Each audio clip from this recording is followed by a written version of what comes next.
Ready? Everybody ready? Right? Policy meeting of October 28, 2019 is called to order at 7:02 p.m. Roll call. Mr. Banta. Here. Dr. Cohen. Here. Mrs. Frankel. Present. Mrs. Quackenbush. Here. Mr. Rosenberg. Mr. Santana. Here. Mr. Spindell. Present. Mrs. Wallace. Here. And Mr. Barbarella, I'm here. The New Jersey Open Public Meeting Law was enacted to ensure the right of the public to have advance notice of and to attend the meetings of the public bodies at which any business affecting their interests is discussed or acted upon. In accordance with the provisions of this Act, the Fairlawn Board of Education has caused notice of this meeting to be published by having the date, time, and place thereof distributed to the persons on the approved list, posted in the Board of Education Administrative Office, and sent to the Bergen Record in the Star Ledger. The announcement posting for the policy meeting, along with the date, place, and time thereof, was distributed on October 23rd, 2019. The items to be discussed during the closed work session, if needed, we don't have any closed sessions tonight, of the policy meeting may include personnel matters, student matters, legal matters, negotiations, endo grievances, and tactics and techniques utilized in protecting public safety and property. The results of these discussions will be made public as soon as possible. We do not have a closed session tonight. Can everybody please join me in a flag salute? I pledge allegiance to the flag of the United States of America and to the republic for which it stands, one nation, under God, indivisible, with liberty and justice for all. Mr. Rosenberg's here. Okay, at this time, I'm going to turn the meeting over to Ms. Panagia, who's our Human Resources Director and also our policy guru, exactly. So she is going to go through the entire policies. If anybody has any questions or issues, you can direct them to me towards Ms. Panagia, and we'll go from there. I have a procedural question. Yeah. Do we have, are we required to have a president of the board secretary? I noticed. No, board no, secretary. we're not. We have a quorum. So who's taking the minutes of this meeting? I'm taking them. We're going to have them We're gonna have get that, the but I'm minutes gonna off the take recording. notes. We're not It's the required. first time I don't see it. We're not required to have secretary here. Okay. Okay, so the first one is 0164, conduct of board meeting. This was a policy that was requested by the board to review. There is no language being suggested to be added to this policy that is attached. So I don't know if you want to take a minute to take a look at that and discuss the newly proposed wording.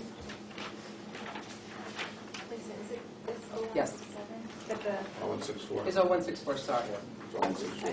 Yeah.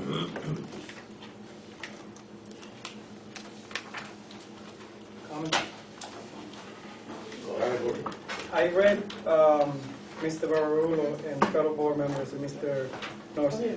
I read this policy carefully, and we are actually not following this policy because this policy states that the board agenda should be delivered to board members no later than 2 days. And at the last meeting, we received the board agenda the day before the meeting. Second, this sheet that was inserted here was not sent originally with this whole package. So this was a surprise to us. Unless someone else got it, but I did not get this. And I view this as a, why was this not sent prior? Because I received it last Oh, night this one. from a fellow board member, so we added it to the packet for discussion. That's the purpose of tonight, is to look at the policies and have a discussion about it. So we figured let's add this in for discussion. Okay, because I have sent policies that I wanted us to review as well. So if a board member can just send this to you, Mr. Norcia, the day before the meeting, how come the policies that I wanted to discuss also with the whole board are not in here? Because So there's a selective, I see, is there a selective decision of what board members get to discuss policies? Because if a board member is Mr. saying this the Santana. day before, but I sent 2 policies for discussion, the homework policy. No, Mr. Santana, you're not understanding. This, and it's a shame that we're starting our meeting off like this, but that's okay. That policy, conduct of a board member, was one of the original 18 that we said we were discussing. Everybody had that last week. That was comments that a board member wrote and said, this is just my suggestion to go with that. So I received these last night, we printed it out and gave it to everybody. Your additional policies that you had said, we said we would discuss and we could table for the next policy meeting because we already had 18. So you're not being slighted because yours wasn't left off for a certain reason. These were the original 18 policies that we had said we were going to discuss. And then we had the agenda out and then we kept adding and adding and adding. And we said, wait, hold off, we already have 18 policies to discuss tonight.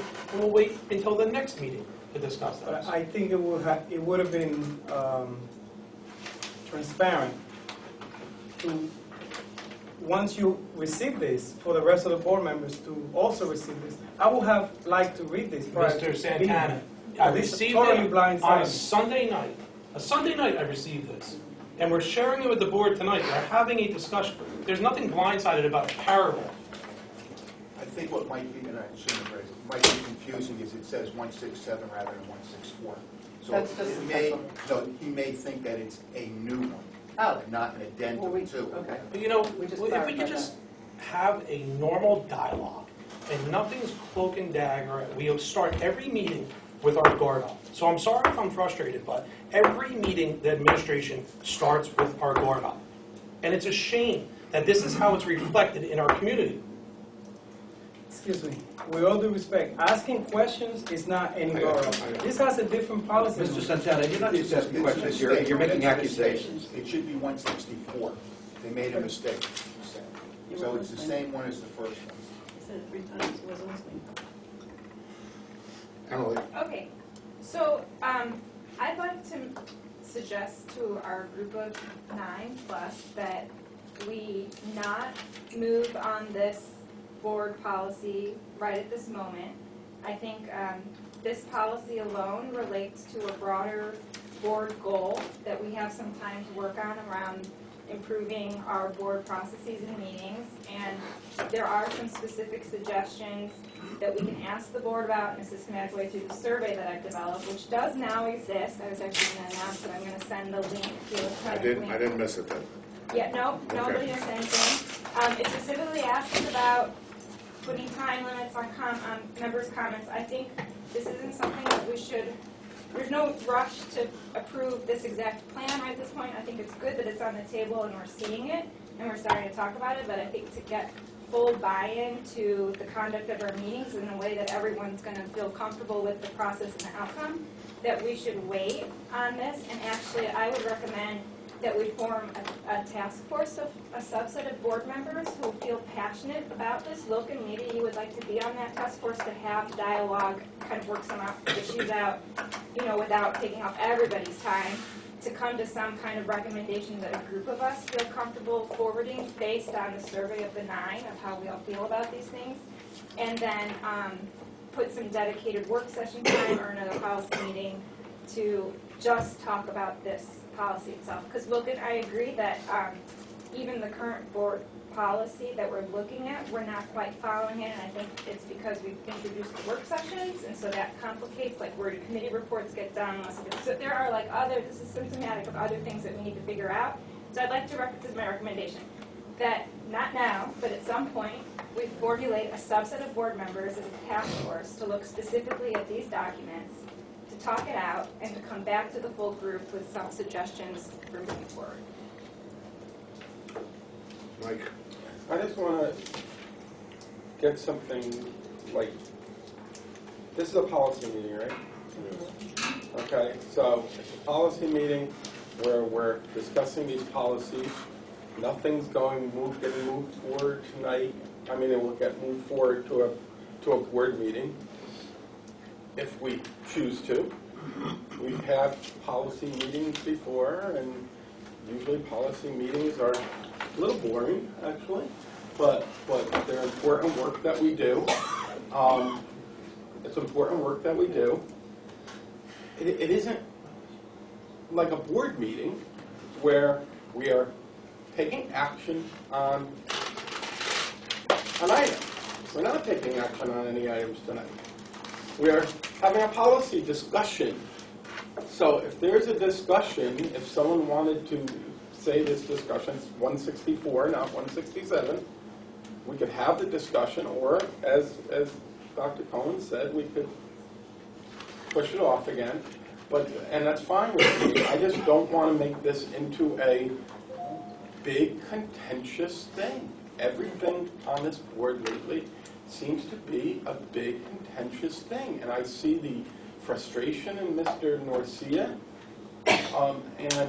and I feel bad because Mr. Norcia has been here for a year as superintendent, year and a half as year and a quarter as superintendent, and you have to let him keep growing into the job. That's it. That's all I have to say. I don't want you to take time So, on Emily has put together a survey. I was on a quasi-committee to give some feedback. I recently saw the survey. Again, it's very user-friendly and addresses the very question of time limits and so forth. So in light of the fact that this survey is about to be sent out, that Emily was going to announce to everybody, the survey is about to be sent out, I could support Emily's suggestion that this be held till the results of the survey, but I would yield to the majority's wish. Gene? Yeah, I don't have a problem with putting it off. If somebody wants to take time to read 4 paragraphs or 3 paragraphs, whatever it is. However, we were supposed to be having a retreat to discuss this, and that got blown up. I don't want this to get kicked down the road to next March or something. If we're going to do this survey, let's do it. Let's have something done by the end of this year. I don't want to be kicking it down the road. Somebody, oh, well, that should be a semicolon. I mean, we have a template to work with. Let's work with it. I haven't seen Emily's survey, but I know I've done a survey with her, and I know they're very thorough and very good. So I'm not worried about that, but I don't want this to end up January, February, March. We're finally figuring it out. So we have another public meeting with 45 minutes of comments from 2 board members. The only thing I will say is, everybody received this last Tuesday, 6 days ago. I just checked. This was on there 6 days ago. So this is no surprise that conduct of a board meeting, the policy was on there. So that's the only thing I'm going to say. I understand what you're saying. I don't have a problem holding it. The only thing I will say is I'm not in favor of a separate committee to look at the policy. That's not what it's about. It's about the group. As the policy as a whole, we always do as the board. So if we're going to discuss this, we'll do your survey, and then we come back, we can discuss it and see what changes we have to do. Just again, I'll remind everybody, like you stated before, Emily, the work sessions we changed this year, something that I'd like to look into, because the work sessions are always designated just for special topics that we can discuss in general. So that's something else we'll look at. Again, I would want to speak at the retreat, but we'll hopefully, I can speak to Matt Lee about, we'll be able to get it right away. All right, so we're going to just hold this till the next... Push it to the next policy meeting? Push it to the next policy meeting, and then we'll set up in policy... What's the next policy meeting? Well, We didn't set it up yet. we'll set it up tonight. We'll set it up tonight. Good, you wise guy. Okay. Probably after the new board is set up, so we can No. It doesn't have to be. January. Okay. No, there's certain policies that have to be, really got to get done. I mean, Well, it is November. there's no reason, I have a question for the attorney. There's no reason to not vote on policies because there's going to be new board in 2 months. No. Thank you. Can I say something? Yes, go There's ahead. also no reason why we need to rush to change a board conduct policy right before an election. What is the rush in... It's not happening. It's not happening. It's not happening. Let me just finish my sentence. Why? I mean, What is... what's the point? Sorry, I'm not following your point. Okay. It's not happening. Why are you asking? Can I speak, please?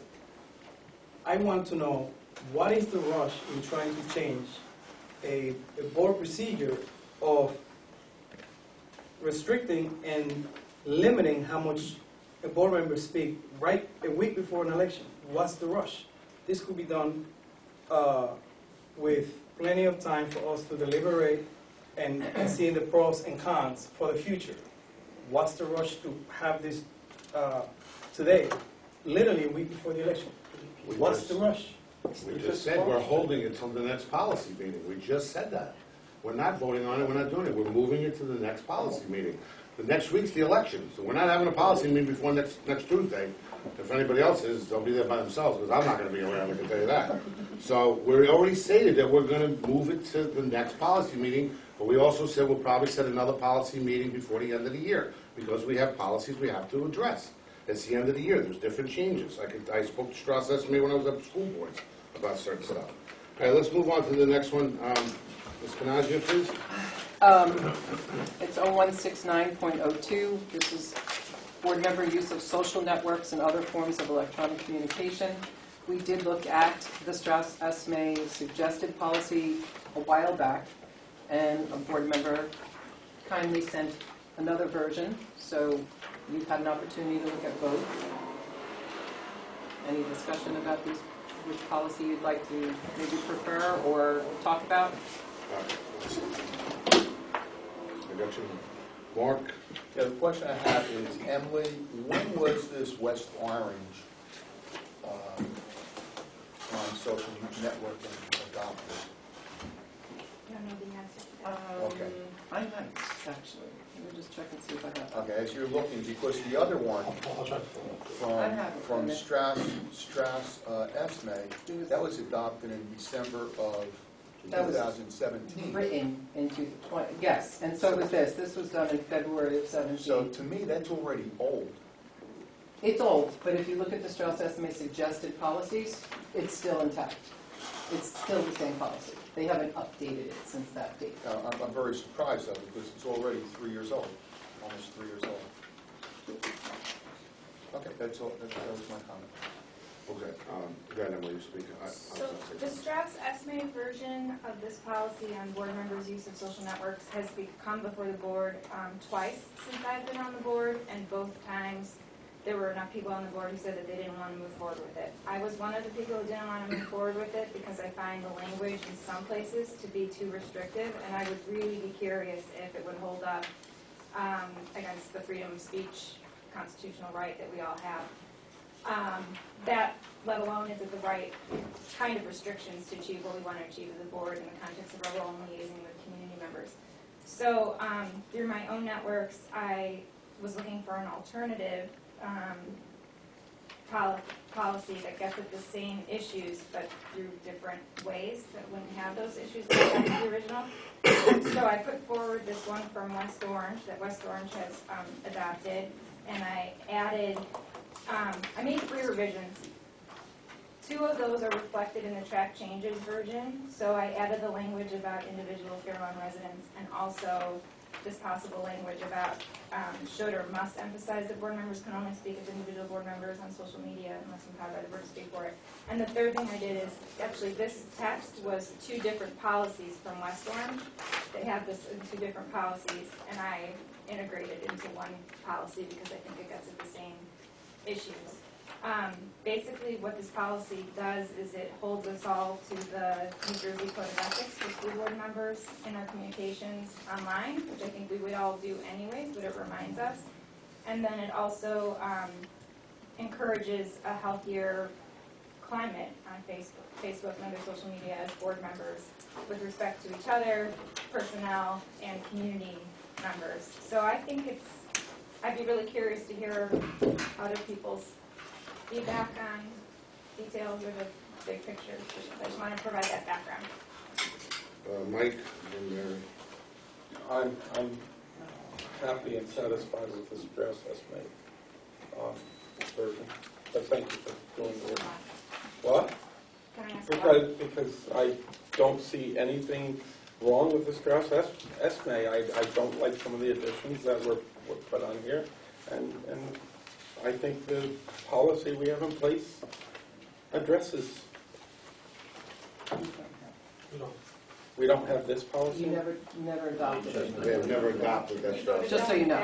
Yeah, we've Then never adopted then I would rather adopt the stress assessment.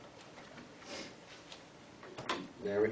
I just wanted to ask Emily, what specifically in the Strauss Esme policy do you find too restrictive? So specifically, number 5 and 6 on the second page, so I'll read number 5. Refrain from having communication through social networks with other board members regarding any Board of Education business to avoid any potential violation of the New Jersey Open Public Meetings Act. Currently, there's an understanding that if 4 board members have already commented on a thread, you can't have a 5th person, but everyone's been abiding by that and it hasn't been an issue. This would basically say if board members cannot respond to each other's threads at all on Facebook, is the way I'm interpreting it. And then 6, not respond to any postings regarding Board of Education or school district business, or respond to any question or inquiry posted to the board member or posted on any social network regarding Board of Education or school district business, and shall refer any such questions or inquiries to the superintendent of schools to address as appropriate. So basically, if a community member tags someone with a specific question, you can't respond. You just can't, under this policy. And I'm not sure, Paul, you would know this. I think that could be a question for constitutional freedom of Or speech. just refer to the superintendent. You could comment, am I reading that you could comment just referring it to the superintendent? On everything. But I'll give you an example. What if someone's concern actually should be referred to the principal? All we can say as board members is go to the superintendent, go to the superintendent. Yeah, Whereas this says you don't respond, it just Yeah. says referred. I mean, So you that could would be change my- that to like, the superintendent or, the proper administrative chain of command. You could always add that language. So the second half of my question would be to Paul, with 5 and 6, are they too restrictive, or do they Well, there's a certain tension. do the code of ethics? Yeah, there's a certain tension between the code of ethics and our policy that says that the board president is the spokesperson for the board. So I think if you're going to permit board members to respond to postings, that can get dangerous. I think there would have to be a disclaimer because a board member has no right to speak on behalf of the board. So they would have an ability perhaps to speak as a private individual. That's where you get into the First Amendment question. Just a point of information, Gene, I got you. Okay. Just a point of information, I took a seminar down at the school boards on this, and I apologize because I ran from work to student dialogue and back here. So I haven't really been home yet, I had some paperwork, but what you were stating, Mr. Green, is exactly what they were saying, the 2 attorneys that did it, is that you have to, and it was all about the freedom of speech, and you have to be very careful, especially on social media, because even when you state, and again, I apologize, I will get it to everybody, but even when you state, I'm speaking as Ron Barbarola, not for the board, again, like they said, it's a very fine line with the code of ethics and freedom of speech, because people interpret that sometimes like, oh, now he's saying that I could do that, and then and stuff. So I don't have. I read your version, and I don't have a problem. I would like to see us maybe make some changes to the Strauss Esme version. But I'm just saying is that it was a really good seminar. It really was, and it gets really crazy because also everybody's got to remember when you put something on Facebook, you are subjected to the Oprah request, and it has anything to do with the school district. You are subject, even if it's your personal page. Gene. Yeah, the Strauss Esme, I'm behind if you got rid of 5 and 6. I don't think you can tell board members not to respond. I mean, you can, but I think West Orange actually addresses it pretty nicely in that paragraph too. The authority rests with the board, will make no personal promises or taking private action, which is the ethics code. right, and then that's fine. I don't think you can just, and then every answer is going to be, here's Nick Garcia's email. And it may be something as silly as like, when does registration start for kindergarten? And plenty of times you go on, click, here's the link. But tell them to contact Nick because they want to know when registration starts? I don't think that's reasonable. I think I'm for the policy. I used to be against it, but I've had a change of heart. I think we should do something. But 5 and 6, I can't live with those. So I don't know if we want to do some kind of a math or whatever, but God bless you. I'm done. Elise. No, at least I have. I just want to say, I don't And there's definitely changes, I think, for both policies, and the inclusion of removing those two that you suggested. But I also think that if you look at the Strauss Esme policy, 1, 2, 3, 4, the 5th paragraph down, I like the wording of that policy, and I think that that's a very important, very important message that should be in, if we choose the first one, which I don't have a problem choosing. I think that should be included, because there should be appropriate boundaries between your personal, what you're doing online, and what your public persona is. And I can remember being told that you are never not a board member in the eyes of the public. So it doesn't matter if you stand on the blacktop and say something, or if you say it online, or you're in ShopRite. Whenever you speak, you're a board member. Even though we're really only board members when we're, together at the table in a forum, you are a board member from morning till night. You're a public figure, and you have to respect that. And it goes to your, your spouse and your kids. You can't expect them to have, say things about school stuff that might be controversial, because it'll come back to you that maybe you said it, or you started it, or whatever. So you have to be, you really do have to, you're definitely held to a different standard, like teachers and lawyers are held to a different standard. You can't drive impaired, you can lose your license. So there's different levels and layers, and I think whatever that paragraph should be on, if we do stress estimate, it's there, but if we're going to use the other one, which I have no problem with, I think that should be on there, because we should never forget that. Mike, I got you. Real quick, because I already went, I apologize, because I didn't read the whole thing through, and I agree about 5 and 6 not being in there. I think what you have to watch out for is, quite frankly, we all have to run for election to be a member of this board.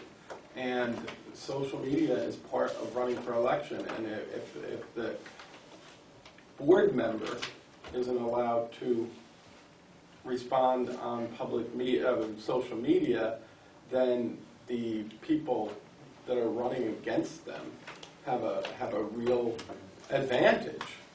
And people do, just like, I'm going to turn your comment around a little bit, Elise, people do look to us no matter what. I totally agree with you. And people need to be educated that board members are not, that we don't have any power except around this table and the majority of the board, and then we don't speak for the board. So I know that I try and say that every time I talk online. Mark, Wilkin. Would we consider eliminating from the Strauss Esme 5 and 6 and replacing it with the 1 and 2 from West Orange?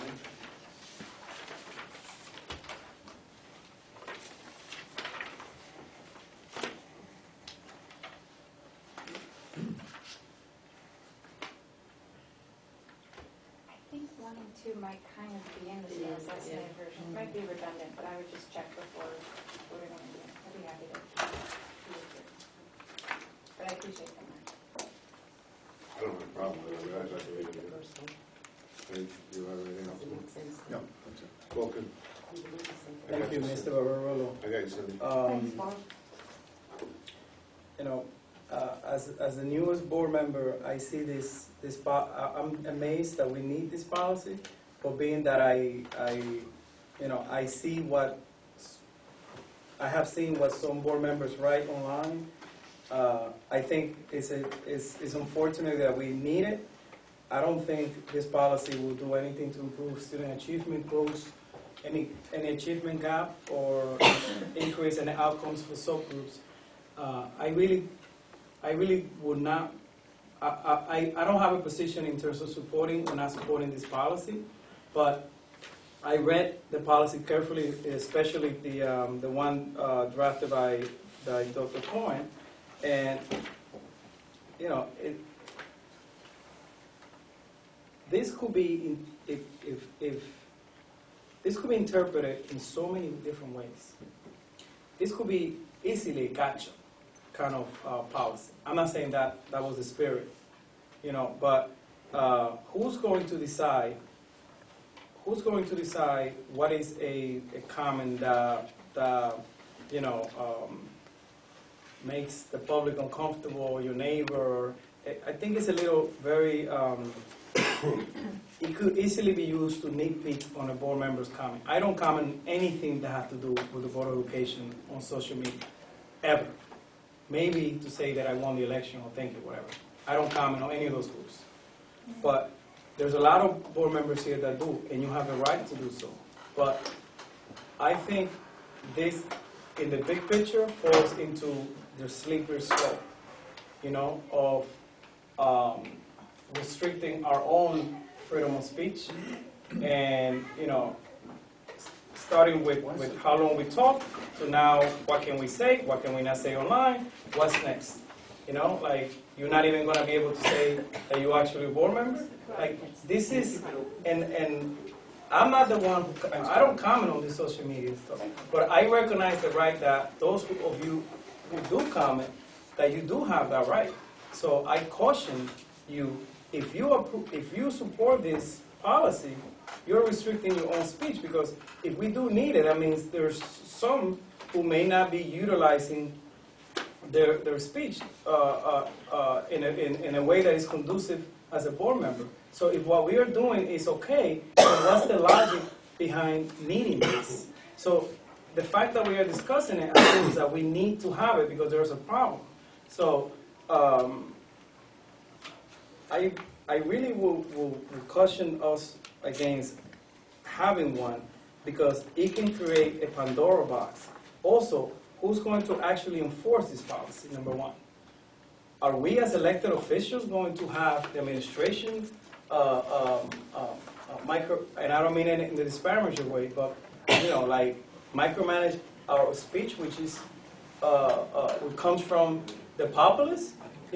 As elected officials, we have been given the responsibility by the voters to speak on their behalf. Now, if we do so with respect and responsibility towards them, I don't think anyone should be limiting that.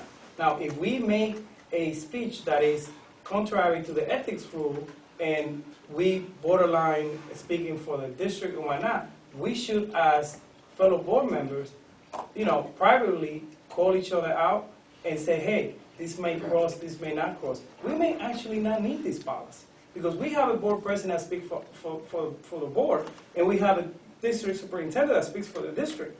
So if we have that, why do we actually need this policy? The answer to your question, this is not just us. There's a lot of districts, and that's why they had a special seminar on it, actually twice. They did it on Monday and on Wednesday, because it's becoming an issue, and because there's questions about freedom of speech and the ethics, and where, I guess, in certain districts, board members have crossed the line of that. It's not just here. This is not just about Fairfield. This is throughout the state. And it was given by two attorneys, and I just texted Matt Lee to see if I can get a copy of the PowerPoint that they presented. And if I can, I could send it to everybody so you can see. It was very, very interesting about it. It really was. I agree with you. I understand that, Wilkin, if everybody speaks properly, but the problem is, and I'm not saying anybody does anything wrong, I'm not on it that much, believe me. I try to avoid it, but people sometimes will go out, and the biggest thing is, again, stepping over the line of what you're talking about and stuff like that. Like you said, sometimes it's the president that speaks to the board or the superintendent. So, but it is out there, and I can tell you right now, Emily found out West Orange has it. It's all over the state, up and down the state. I mean, that seminar was packed. There was 75 people in that seminar. But I'm not. The superintendent speaks for the district.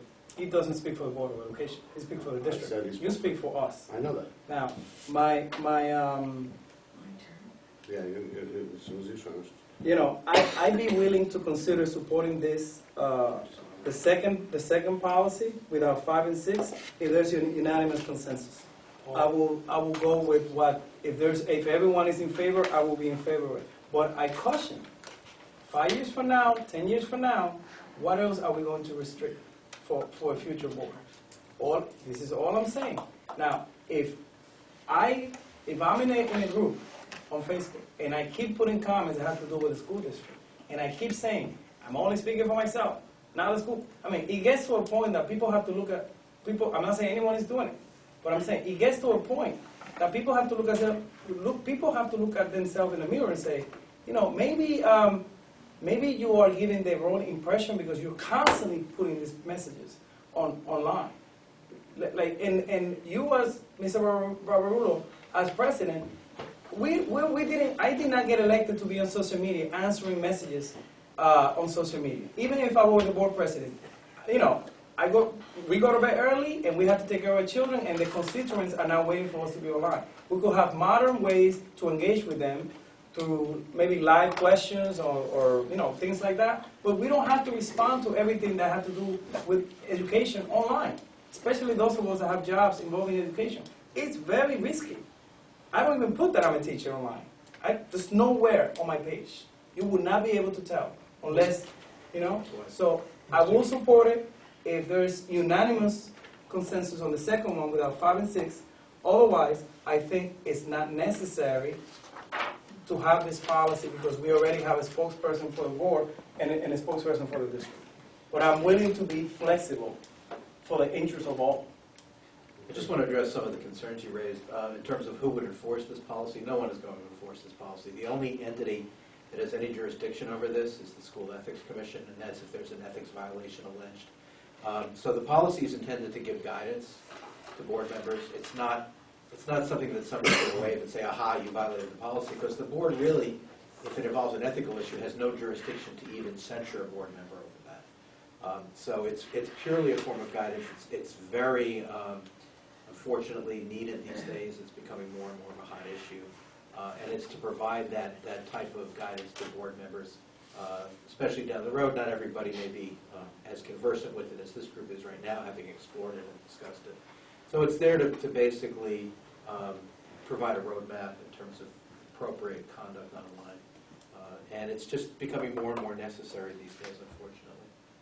That's what it comes down to. Mary, So I got you. So I can support the Strauss-Esme policy if we remove 5 and 6, or I could support Emily's policy if we add in that that 5th paragraph from Strauss-Esme, which I think, as Elise pointed out, is a very good policy.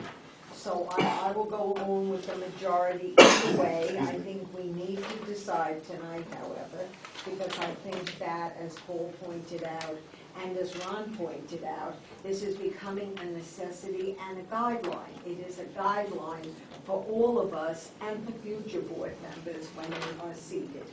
As a guideline, something for everybody to think about before they post, that's all. I can go either way. Cindy? I like the Strauss-Esme policy as well, taking out 5 and 6. If they want to put 1 and 2 from the West Orange one, as long as it's not redundant anywhere. If I may, I don't think it is. Okay. There's a little bit of general redundancy, because if you look at the 1, 2, 3, the 4th paragraph down in Strauss-Esme, it makes reference to the School Ethics Act. Right. What you might do after that paragraph is specifically the following shall, must be mindful of, something like that, and insert these 1 and 2 from the start. I think those are useful to have in the policy. Yeah, the 1 and 2 is not in the Strauss. Right. That's why I was reading it. Right, it's not in But I think you're right if we add it to there. Cindy, are you done? Yes. Okay, Emily? Okay, so I would just like to move forward by saying that we can eliminate 5 and 6. We can add 1 and 2 on the West Orange and insert it after the 4th paragraph, as Paul recommends. The only other thing that I think is missing from the Strauss-Esme, just to flag if we want to go there, but I'm comfortable not including anything else, and just the group has consensus on this. I think that's a huge accomplishment and we should go for it. But I'll just say the public statements part of the West Orange, that last paragraph, it says only the board president shall authorize or make statements of official board positions. No other member of the Board of Education individually will speak for in the name of the total board unless by explicit direction of the board. Board members should, I added the language or must, but if it's not enforceable anyway, we can just say should if these are just guidelines. Board members should emphasize that they can only speak as individual board member unless empowered by the board to speak for it. And so I think that is kind of, sounds like a best practice that's being recommended, that if board members are going to be using their voice on social media, they should just put in that disclaimer that they're not speaking for the board so it's not misconstrued. I would like that. And then just one other thing, in terms of how does this relate to student achievement, or are we just bureaucrats talking about ourselves over and over and wasting time? I actually think this is a really important preventive policy to set the right climate for our group. I think we interact in this room, we interact one-on-one in person, and we see each other online. So I think setting some ground rules to keep the peace and to keep our relationships constructive is well worth the investment, and ultimately will, in an indirect way, help all the entire district. Thank you. Okay, go ahead, Mr. Santana. Thank you, Mr. Barolo. On number 3, I would like to know if the board will agree on adding such as committee meetings, closed session items, or board-to-board member communication. Number 3. On number 3, on Page the 2 of Strauss and May Associate copy. It says not disclose any confidential information, or maybe in parentheses, such as committee conversations. That's not confidential. It's not public information. Unless it's personnel. Unless it's personnel, but otherwise, Committee building information could be public information. building grounds or... Even if you don't hold it in public, the meeting, the information might be public. So It's privilege. then privilege information, because for Maybe it might example, be. I mean, if you're discussing something that's For example, not a public record, I'm- that wouldn't be confidential or privileged. what I'm getting at, for example, like, let's say,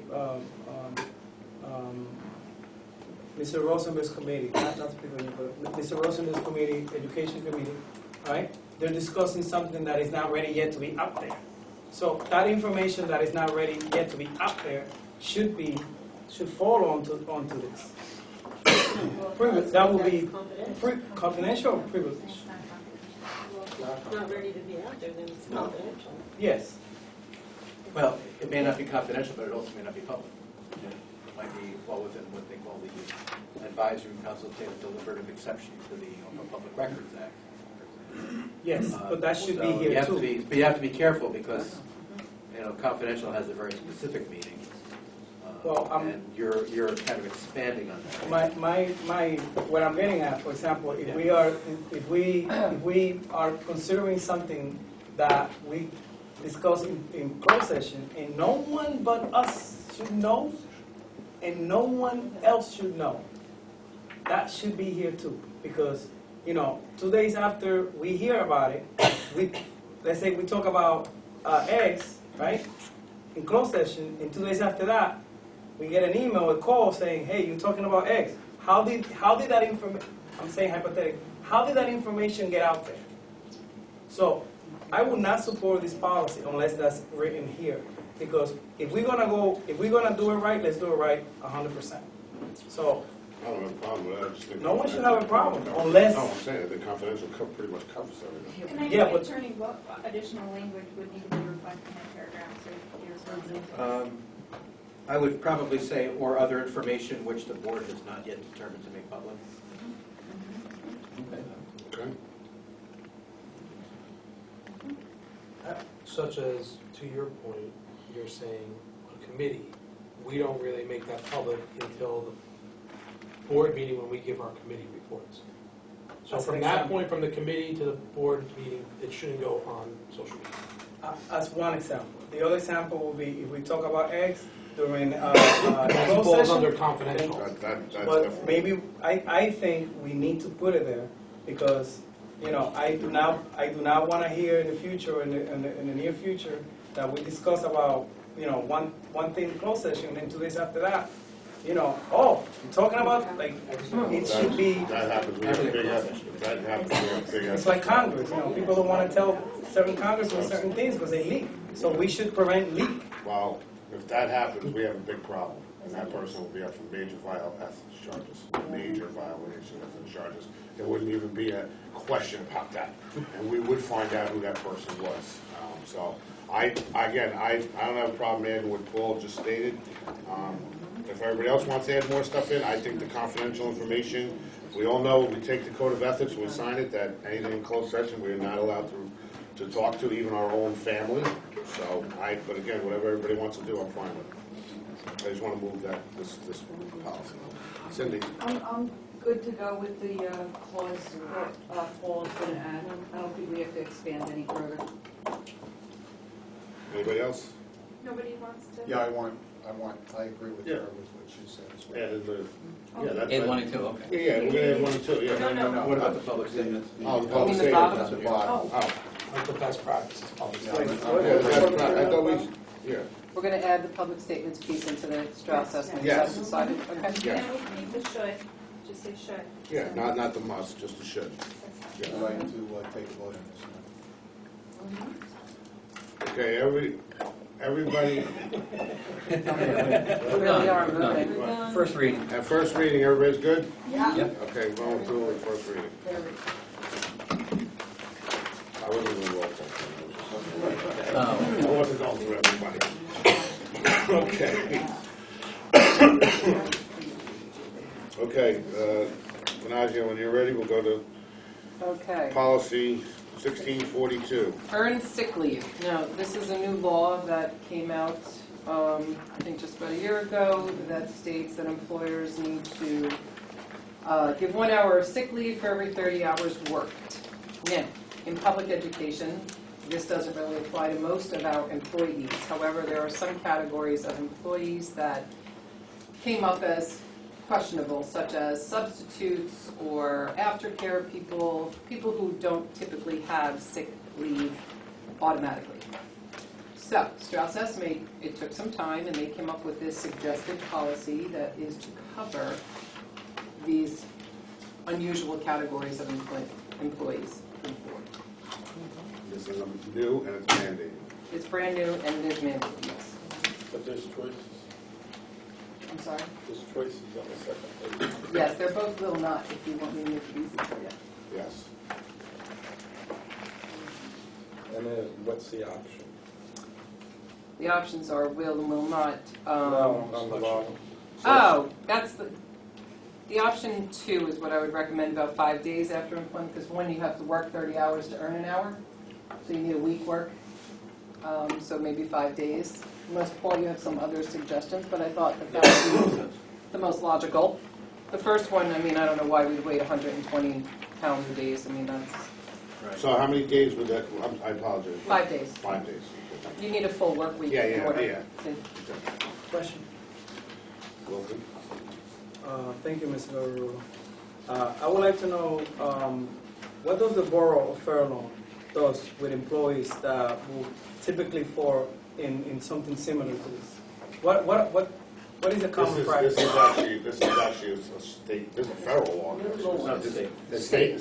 So is the 5 day required? Is 5 days required? That's up They're gonna have to to us. follow It's this up as to well. us. They have to follow that, but it depends on how they do it, like part-time, whatever their part-timers are, so that if We their don't- part-timers only working 10 hours a week, Borough's gonna have to follow this as the well. borough has to come up with 30 hours. It has to be a minimum 30 hours, that I do know. Why was the 5, what's the rationale behind the 5 days? That you need a week worth of work, or 30 hours. So 5 days would at least get you to 30 hours. Because they work 6 hours. So 5 days after you're hired, you have that benefit? Yeah, in public education, you can take sick time immediately upon hire. So here you have to wait a Does week lunch to earn count? your 30 hours or more to Is get an hour. that feasible Sorry, for what? the district? Lunch count? 5 days? No, so it doesn't count.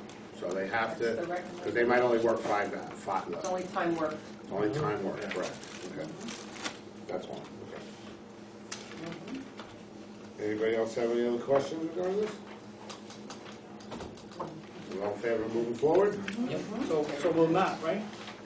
On Yes, top? the 2 or will not. Well, the 2 on top of will not, and then the down would take an option 2, 5 days after employment commences, no longer than 120 days. And again, this is a mandated policy, so I liked it. Even though it affects me. okay. No, well, my wife, where she wasn't getting any time, so now she's got to get 6 days at least. Well, yeah, it's for New Jersey, all over New Jersey. Across the state, I Yeah. can get time. All right, next policy, 3159. Yes, teaching staff members, school district reporting responsibilities. Basically, to summarize this, is that a staff member does not report an incident of child abuse, it's severe penalty and discipline up to and including tenure charges. And I mean, honestly, if the State Board of Examiners views it as a violation, they could lose their license. So that's ultimately what this policy is saying. They've just adopted legislation, in fact, I believe, that now makes this a fourth-degree crime. Okay. Mr. Norris, yeah. Does the district provide annually to the teaching staff and all of those who are mandated reporters with the contact number to make the report annually in the beginning of the year?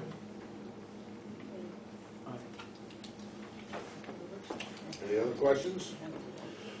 Yeah, well, just Yeah, for Mark. clarification, regarding this law, if a teacher sees something that is not consistent with or is child abuse or something, that person must report it himself, correct? So if you saw something as a teacher, and you could speak with the principal and then like discuss it with them, but if you saw something, Mark, and if I called and said, my teacher saw this, they don't want to talk to me. Right. They want to talk to the person that actually saw it. We all in favor of moving forward? Wait, Okay. I have a question. Is there any form a teacher has to fill out to make the report here in New Jersey? This paperwork needs to be filled out. Is that provided to the And teachers as well? it comes right to my office immediately. Do they have those forms, the teachers themselves? We have them in every school. Every school has them. Okay. Because I know in New York we have Yeah, different. there it is. Okay, everybody in favor of moving this policy forward? Yes. The next policy is actually two. It's 3218 and 4218. The policies mirror each other. One is teaching staff members, the other is support staff. They're the same policy. What happened is recently there have been some incidences, not in Fairlawn, but of staff members being accused of being under the influence while working or at school functions, things like that. So the board ordered these teachers to have tests to see if they were actually under the influence. What happened is the test results did not go to the Board of Ed, and the commissioner did not support that the test results go to the Board of Ed. So they're trying to set a policy here that says if the teacher doesn't supply the results of the testing, that it's going to be viewed as if it's positive results. And that's what this policy is basically doing. So they need to give us the results, or we're going to assume they're positive. So, let me get this straight. Yeah. So, if the principal feels a teacher Is is under the under the influence of anything, Mhm. they can request them to take a test. Mhm. If they refuse to take the test, then you're considering it a positive test. Yeah. Okay, no, I'm just saying, now so they have to go take the test, pay for the test themselves. No, the board paid Oh, for we the test do. under these instances that I'm But referring they to. have to give us the results, like the doctor or the testing center doesn't say, we're sending the test results to the superintendent or to you or the board.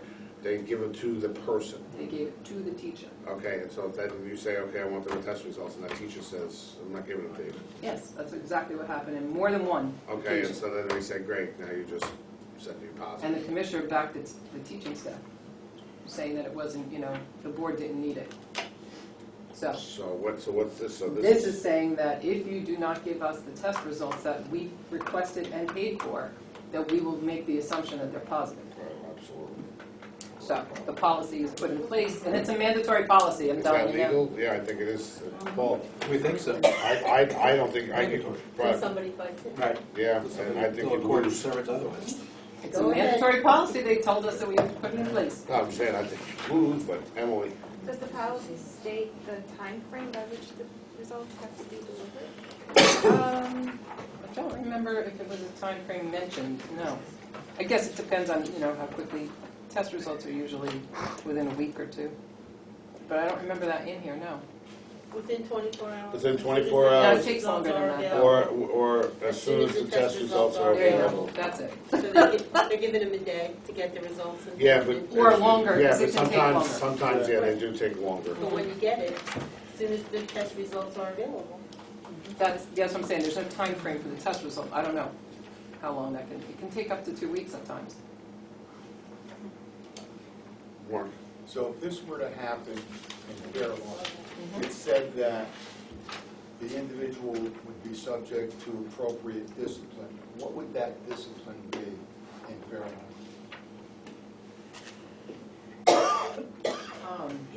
I'm sorry. No. If they tested positive, what would be the discipline? If they tested positive in fair law, it says appropriate discipline. I mean, it could vary. I think that's more a closed session personnel. They don't really want to discuss that in public. And who sets policy for that, the board or administration? Well, I would make a recommendation to the board. Right. Okay.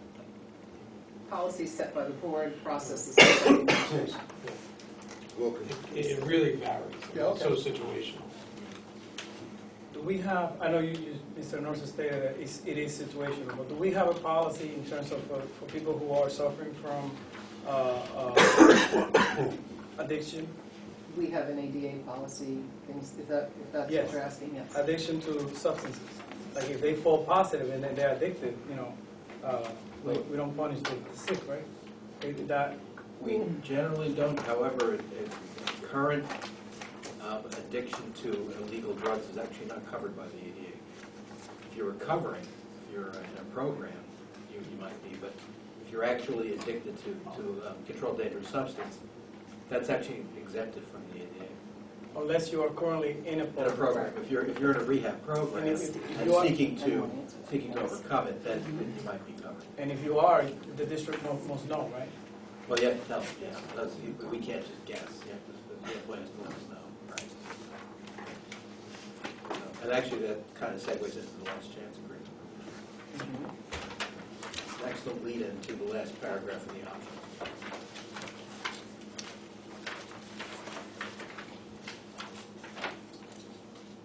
Did you all read the last chance agreement? Yes. That's actually something we've used before in this district. We have done.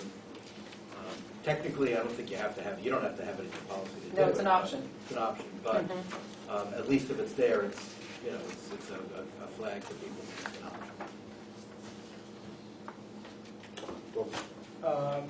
option. Mr. Norcia, is this last chance agreement, is that standard policy? Is that like a standard in school districts? I never heard that. I can't speak. It's common. It's common? And once again, I would call it case specific. Yeah, it's very much depends on the case. So is that your recommendation, that we have the last chance agreement as an option? Yes. I think it's helpful to have it in there because it is case specific. We don't have to use it every time. Yeah. It's just part of the policy. It gives us an option. So. Any other questions? Is everybody in favor of moving this with the option? Everybody's okay moving forward? Yes. Okay. On to the next one. Okay. 4219, commercial driver's license, controlled substance. Seems to be a theme here, but this one basically is the policy you have in place. They kind of updated it for those districts who contract all transportation services, but I did want, because it was newly revised and mandatory, I wanted you to see the policy again. Yours is option 2, just so you know which one applies to you, in case there's a question. But it's really the policy you have in place. It's just been updated and revamped. So it really isn't any major change. And on page 2, that blank is the business administrator, just in case. But you can go through the 22 pages and... Yeah, it was so much fun. Yeah. Yeah.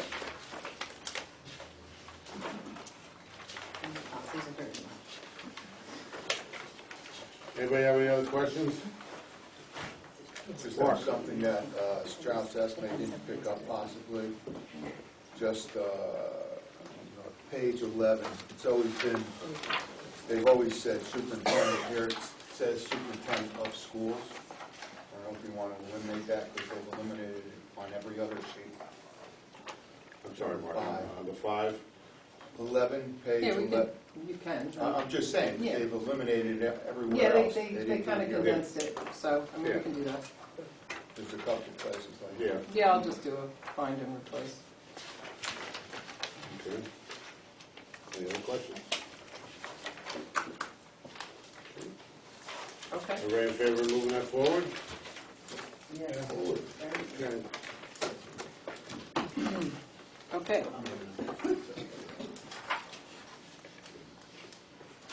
Next one, entrance age. Yep, 5112. So 5112 is one that I had asked Lisa to put on the agenda, probably back in September, but it was, yeah, this is, everybody should have this. This is one of the broadcasts that came out from the DOE. What our policy is very unique in Fair Lawn, probably one of the only ones in Bergen County that said, you know, let's put it this way, everyone else's policy says October 1st. You turn 5 by October 1st, you go into kindergarten. If you're born October 2nd, you don't go into kindergarten. But we have that paragraph in our policy that says for children born between October 2nd and October 31st, there's the exception to the rule where you could actually show your test result. You could go out and pay for an evaluation and show test results and bring them to the school, and the school could put you in even though your birthday is after October 1st.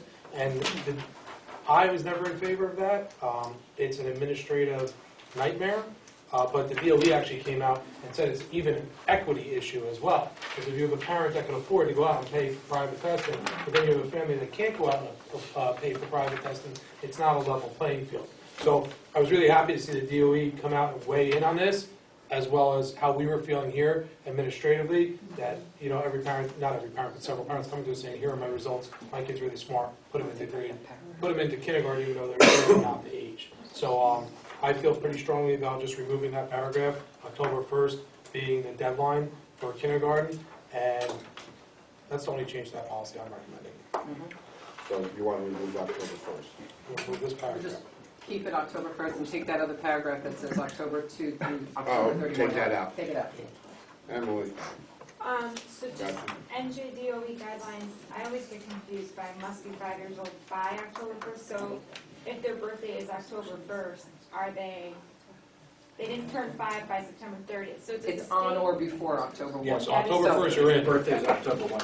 Okay, so the other question I wanted to ask about this, just looking at the policy, and I'm fine with eliminating that paragraph. I have 2 other questions. So one is on the top of the second page about first grade. I know this doesn't reflect the NJDOE issues, but I'm a little bit confused myself just reading that paragraph. It says that if the child has been in grade 1 in another public school, but then there's language further down that if their age of 6 years between October 2nd and December 31st, and it's an accredited public or private school. So why does it say public in one and private the other? Public, or private, I'm sorry. Oh, I don't know, we could probably just add or private to that, do you know? Because public schools follow the curriculum standards, and private schools may or may not. So, but she's saying, why is it not consistent? Why does it say public and private in both places?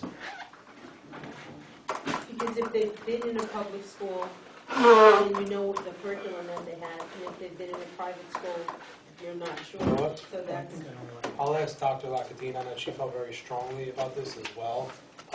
If a kid came in first grade, that we put them in and we review them within the 25 days, assess them, see how they're doing, and then base it off of that. Yeah, oftentimes you do get students coming in from private schools. There were some district policies, believe it or not, that actually said you take the first grader and you put them in kindergarten and see how they're doing. And then we were like, we don't like that. I mean, we usually test them. if they're in first grade and they came in, they were in first grade, let's put them in first grade, give them the 25 days, see how they're doing, and go from there. But we were not in favor of putting them back a grade and seeing how they're doing and then moving them back up. Okay, my last question before I take my turn is, I would think that there's a growing trend that parents actually want to delay kindergarten.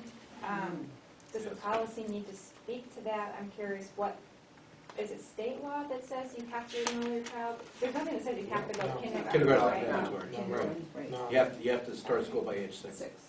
Okay, so we don't need a policy Right. about that. I don't want to beat a dead horse. Mike? I agree. You don't want to be the dead horse? But I agree to remove that because that is a very troublesome. Yep. Elise, you're up. Because you had your hand up. Oh, no, I just wanted to say what I said before, that was why, we used to, when kids came from public or private, we used to test them with the second grade test to enter them into first grade, because you didn't know where they came from, so you had needed to be sure that they were up to snuff, so. Welcome. I think I commend the state for this guideline, and calling it what it is, and prevent, caution districts about something that we would perceive as discriminatory. But we do have people who are not from, that are born overseas, and in other countries, they start in first grade, they don't start in kindergarten, they're not used to it. So how can we do we need something in the policy that states that, do we want to encourage those parents that don't want to send their kids to kindergarten? Or, what does the district want to do in terms of that? If I'm a parent, if I'm a parent and I don't want to send my kids to kindergarten, That's your option. Yeah, I stay out of that conversation. It's a family decision. It's a family decision. Listen, I said, as we talked about this in central office, my birthday's October 14th. I was the youngest kid in the class, and this came up.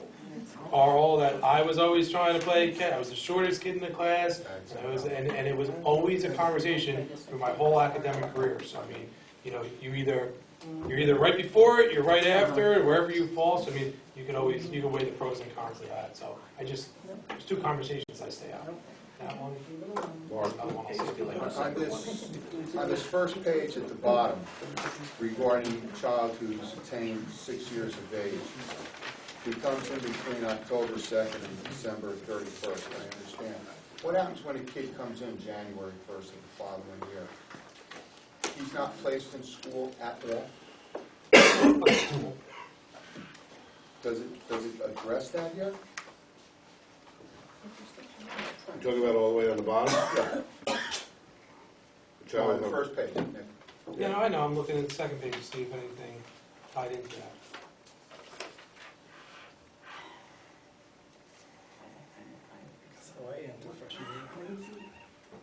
It's saying October 2nd to December 31st. Why isn't it June 30th? Yeah, what happens if a kid comes in after December 31st? He's 6 years old, he comes in after December 31st. Does he go to school or not? He goes to first grade. He goes to first grade, I believe, in It's not, September. is it saying in September? Because this is saying, if you Yeah, come so between October. why is he out a half a year? Wouldn't it be better to put the kid in? You would never leave a kid out half a year, though, so it doesn't make sense. So where's he go? Goes into first grade. But it doesn't say it, is what I'm saying. I'll look at it. Unless I'm reading it. No. No, you're reading it right. Good point. You're saying if they move to Fairlawn from another town, right, in the middle of the year? And he's 6 years old. We'll find out. Okay. And we'll follow up with Strauss estimate too to see why. We'll give him a job down. It could just be an error. Okay, yeah, okay. Go to the gas station, get a job, and come back and do something else. Well, I mean, I guess what would happen is if they attained the age of 6 between October 2nd and December 31st, even if they moved in February, they'd still go into the first grade. But it doesn't say that. No, but I would. Yeah, but I think you can construe it that way. Right. It's It's sentence kind on of, the top that says they will enter first grade. Between those two dates. I don't want to be the devil if you brought it up. well, we can check the dates. But for the most part, everyone's okay with it. That horse is dead now. Oh my God. Poor horse. And also superintendent of schools on the bottom of that second page. Yeah, I think they're also. slipping on that mark. Hey, it used to be, Chief They School changed- Administrator. Chief School They Administrator. changed superintendent of schools. You notice it's up there. So It used to be superintendent. pupil But and they didn't do it on this Student, page. right? Pupil and student. All right, so we're all in favor of moving that forward? Yeah. Yes. Yes. Okay. Got that one. Okay. School district issued student ID cards revised. We already have this policy.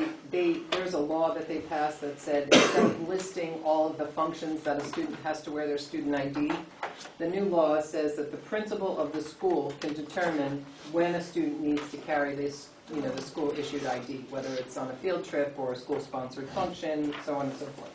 So that's why they changed this policy. You'll see they crossed out a lot of stuff. And right now, I will tell you, the only place that we have IDs for students is in the high school. This is in light of what happened in practice. Uh-huh. This is, correct me if I'm wrong, but this is discretionary, not mandatory. Right. This is discretionary. Yes. So, It's recommended, not mandated. Wilkins, one more. Thank you, Mr. Marulo. What do our neighbors in Glen Rock, Paramus, and Richwood do as far as this? Do they provide IDs to middle school students and elementary students? I was actually at a county superintendent's meeting this morning and this came up. And that's why we were talking about the discretionary versus mandatory piece of it. And it's new. This year is the first year that it came out, and that's why this policy's in front of you. Everyone's kind of still talking about it because we're a district of 5,300 students.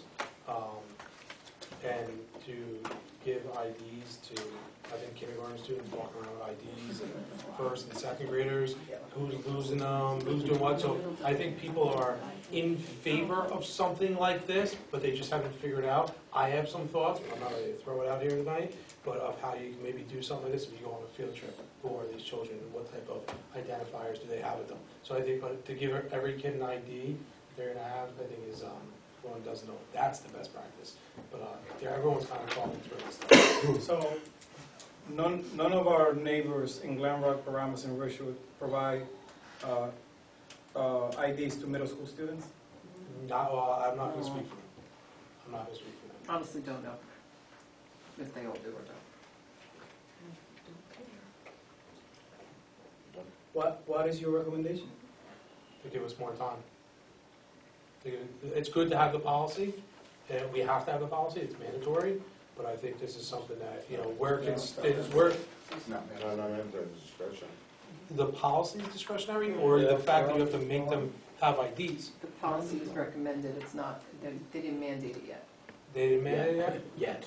Yeah, that's a key word, That's because the it's coming. Yeah, because they're trying to figure out everything to go Well, along. we do have IDs in high school. No, we have high IDs in high school, school, absolutely. but it's Yeah, like you a have second IDs. grade trip goes to Turtleback Zoo, that every second grader has an ID with them. I mean, I know when I go to Turtleback Zoo, you see a kid with a green shirt on, it says like West Orange Schools or something, or along those lines. Still doesn't help you if you ever got into an accident, but, I think, that's why a lot of schools are putting stuff in pockets or wristbands or something to that effect. maybe there's IDs that, I don't want to go there. I would, Not now. Oh, field trips in elementary, teachers travel with their emergency cars, with, and they leave copies of them in the mailboxes for because of an emergency.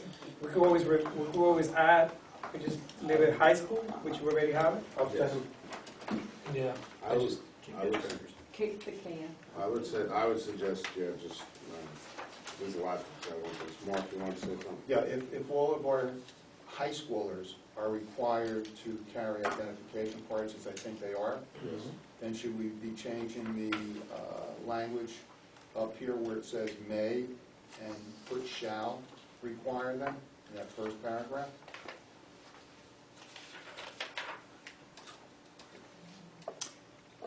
Well, I think it's leaving the decision, part of the rewrite here is leaving the decision up to the principal of the building. So may be the right word because it's discretionary. There's supposed to be more guideline coming Yeah. from the Commissioner of Education on this.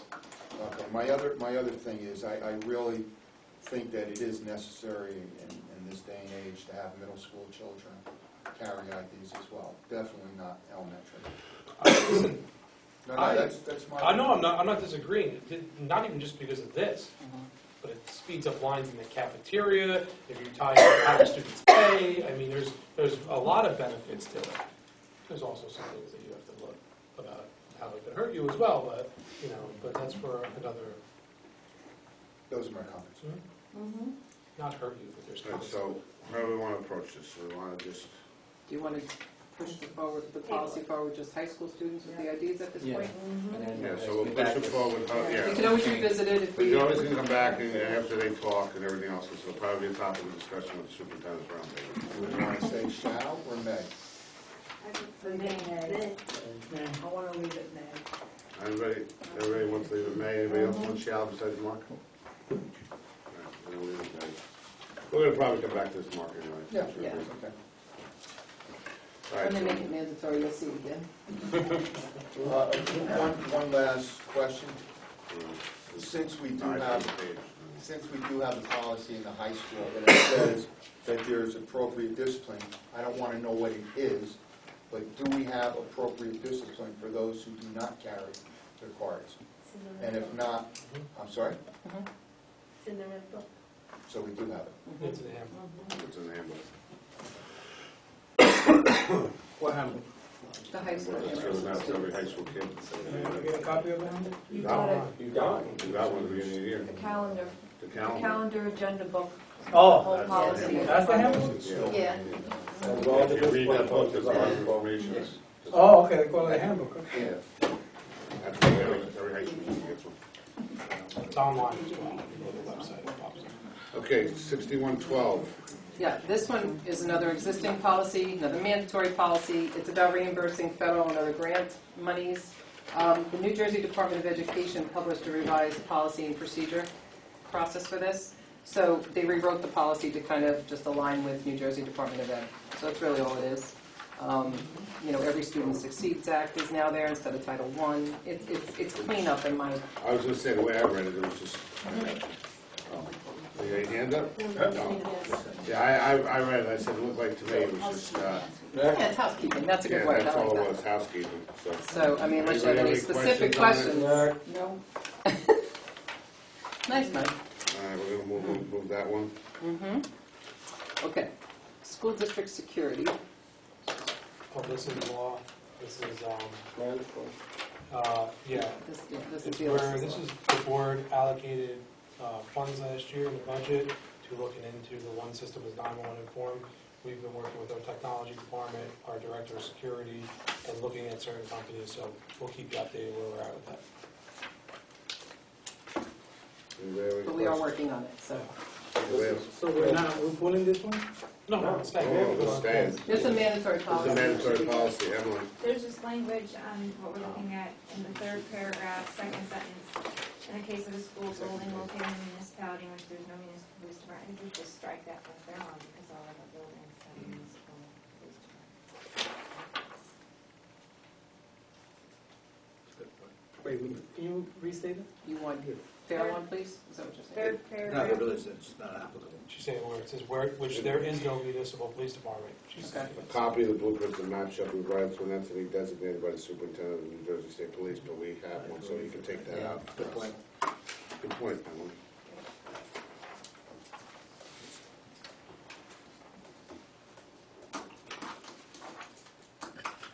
Okay. Otherwise, we're good? We're good. By the way, now open, they only have like 4 cops, so I had to wait for them. Question. Uh-huh. That's literally it. Do we have, does every principal have an app Yeah. of the school?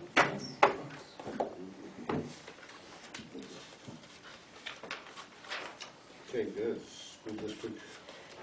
Are we ready? God bless you, yes. Okay. The next two you may want to, kind of combine, but they're about the one-to-one initiative and giving the technology to staff members and to students. So these are suggested policy from Strauss Esme that other districts have used regarding these, the use and the, go ahead. Our high school administration, they're going to be presenting at November 14th work session on the one-to-one. We're going to be talking about policy, rollout, professional development, where we're at with it. It's going to be a very detailed presentation, including insurance, what parents will have to pay for insurance, where we're at. So we're going to bring a lot to the board that night, a lot of information. But these are two of the policies that our administration in the high school thought that would be very relevant to implementing as a district with the rollout to the one-to-one. Mark? Grades 9 and 10 are the selected grades for this rollout, correct? Mm. What happens, let me phrase it this way, is it mandatory for a child to receive one? What happens if a kid says, I don't want that computer? We're gonna talk about a lot of that on November 14th, but we batted that around. Is it mandatory? I mean, every kid we think is going to receive a device. I haven't heard of anybody ever say that they didn't want the device. The only thing that we did hear was, what if I want to bring my own device? And we're going to recommend against that probably, but we'll save that for November 14th because we're going to be putting certain features on these devices. And then you're going to be bringing your computer. We may not be able to protect it, put certain things on it, so we're going to be recommending our device. Mark? No, I'm done. Okay. Mike? You know what, our teachers are professionals. I think on number one, to be used for the sole and express purpose of conducting official school district business, if they go on the internet on their lunchtime, I don't see a problem because there's already the same filters in place on the computer. So if you think the kids aren't going to go on different sites, and I think it's all if a staff member is abusing it, it's all logged anyways because the school district logs it. Our teachers are professionals. I think every time you limit that, and then I just don't. I don't agree with number one. We certainly don't have that in my district. I'm saying that if they want to go on the internet, we're talking about the wording in number one. I mean, is that They can't go on Facebook or anything. You feel that it's like overly broad because they can't use them to, Check their personal email. Well, or to go on Facebook or browse a website. I know, just speaking in Wayne Township, we have computers. Believe it or not, they actually don't allow the internet in certain departments. They didn't want to allow it in our department. We actually need it for products, because we have to go on it. But they will, you'll go on something and put the page unavailable. They won't like, I can't. No, that's what I'm saying. Yeah. The filters are already in place. So you don't think we need that? I don't think you need it, and you know, if a person's on there, say they're on their device at home, okay, and first of all, we're told, like at my district, we're told, you know, remember, everything you do on that device is, you know, if you go on someplace where you're not supposed to go, it's going to automatically flag it. But if I'm using my computer at home, if I'm using my Chromebook at home, and all of a sudden I answer a message or an email on my personal email, I don't have a problem. I don't have a problem with that. I don't even have a problem with a teacher if they're on a prep period answering a message, answering an email message. I have a problem if they're doing other stuff, but not necessarily. I'm just saying, our teachers are professionals, we have to treat them like But professionals. It doesn't say shall. it says may, that these provisions may include but not limited. Okay. So I mean, But it's obvious that that's what we're looking at, though, if you say that, put it in. I don't think, I have to be honest with you, I don't think somebody's at home at night looking at ESPN scores. I don't think anybody's looking to hammer anybody for that. Right. I think we all know what it's there for. Welcome. I respectfully disagree with Mr. Rosenberg. I think we are the trustees of the district's resources. So in order for us to protect and preserve what, you know, the taxpayers purchase, and also I believe there's a legal, I'm not a lawyer, but I think we have a legal duty to have number one there. what if a parent of a child sues the district and looks at this policy and says, there's nothing in this policy that says the Board of Education asked for these devices to be used for, not for purpose not intended for. This, number one, actually protects the district, so I understand what your district does, but if I say what my district does, but we have to do what's in the best interest of the children and the taxpayers. And if they are paying, if the taxpayers are paying this money for this, for these devices, we have to protect their interests. And respectfully, we have a different definition of professionalism. I don't think, I've been a teacher for almost 20 years. Checking your personal email during work in district provided laptops, that's unprofessional. That's unprofessional. And I understand, the news, maybe if the teacher takes the laptop home and they check the football, but, the filter should prevent it, but I also caution the board in eliminating number one.